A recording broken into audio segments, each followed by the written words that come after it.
Assalamu alaikum wa rahmatullah wa barakatuh. Juma Mubarak. Peace and blessings of the day upon you. As it happens, I am turning 40 years old. 40 years in the dunya on Juma. MashaAllah. What a coincidence. And, or is it a coincidence? And I feel like, when I was 21, no, I'm sorry, in 2021, when I was 36, I saw an episode of Succession in which Kendall Roy plans for himself an elaborate 40th birthday party involving entering the party through like a simulated birth canal.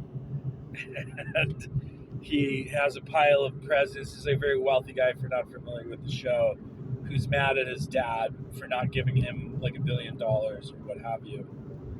And he tries to do business and get out of his father's shadow. And he's like very hurt, and he was a drug addict.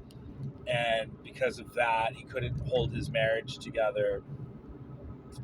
And his kids have given him a gift that they made, like a little plaything. And its sentimental value is worth more than the whole pile of presents that his wealthy attendees have probably had their assistants purchase for him. And he's in a panic trying to find his children's gift, because it means that actually he's been hurt because his father is not super nice, but maybe his father isn't quite as bad as he feels he is. And he's sort of this liberal Jesus kind of pathos. So for much of the show, I really identified with this character. And I, he's literally me, except that I don't have that kind of money. I had some money at the time, so I felt a little bit like that. And then after that episode, it was like pretty obvious that Kendall Roy is actually a delusional fool, and that he had not acquired wisdom by age 40. So he found himself hyperventilating over the tingling of a realization of his folly, and sort of misallocating his life's investments. And it kind of woke me up a little bit.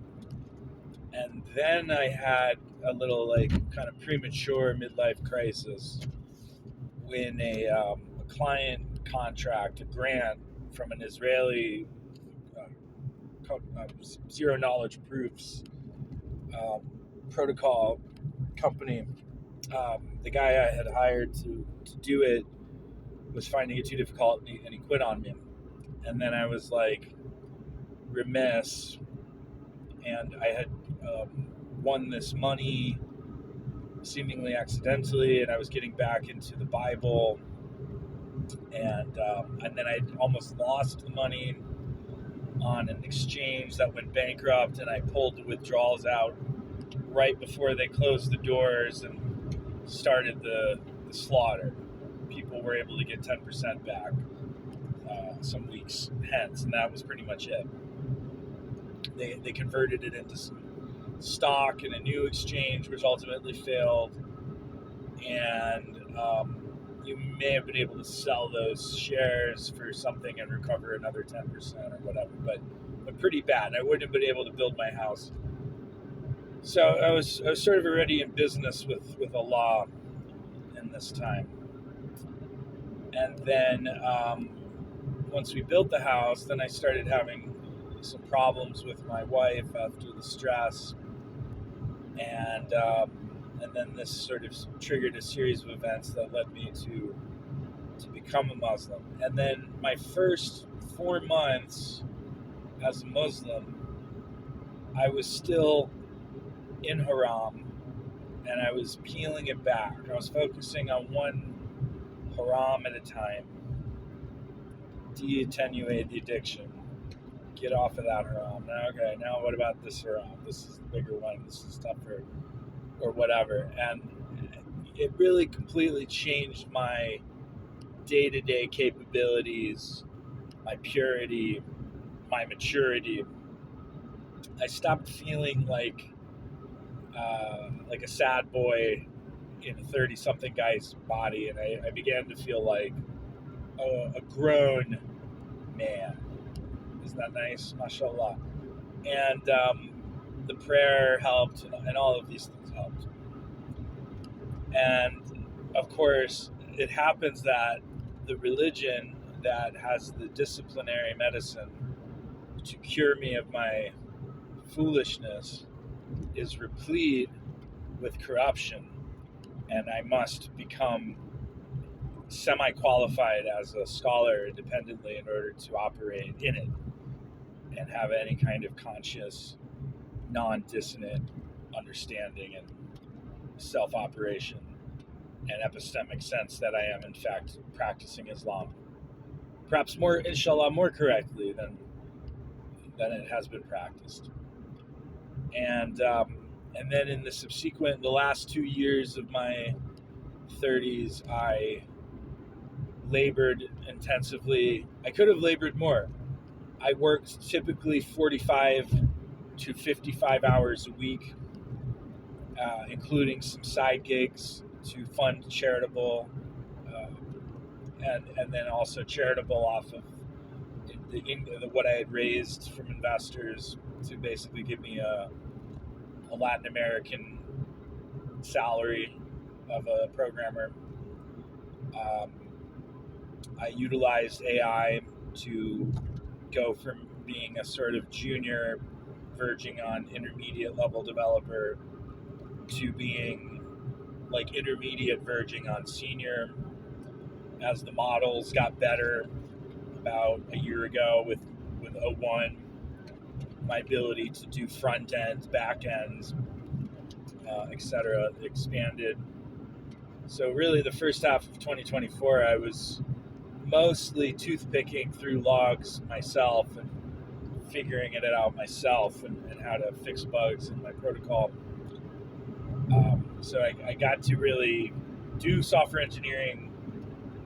GPT-4 base was good for drafting things, but then it got good enough to figure out how to do front-end development and Angular and on the rest. And now GPT-5, it kind of, assuming you give it the right context, it kind of figures things out. Not always on the first try. It takes a few minutes, gives you something useful, and then maybe you correct it. Second or third try, it's usually correct. So that's increased my efficiency. And all I think of is I just feel so much sorrow for like not having enough money to give away to keep more people fed in Gaza. And ultimately, there's going to be a certain amount of starvation because there's only so much on the supply side. There's an element of I just happen to know these people from the internet, and I'm biased to throw a premium amount of cash relative to what you can buy at a grocery store to put them ahead of the Squid Game, and ultimately only the mercy of the IDF, basically, and Mike Huckabee and all the rest of these people can get enough distribution centers open to uncollapse and fix things to the point where people are not starving. And inshallah, that happens in the next month or two, because it's been a bit of a gaslight situation since May. I thought, okay, for like 10 or 14 days, I'm going to have to like scoop together and give away another $1,000 and bug people on Twitter to help, they add a few hundreds here and there. And we'll just kind of keep these families from hunger while we're waiting for the mercy to come in. And the mercy was not perfect. And it took a few more weeks than I thought. And then 3 months later, since the Gaza Foundation started operating,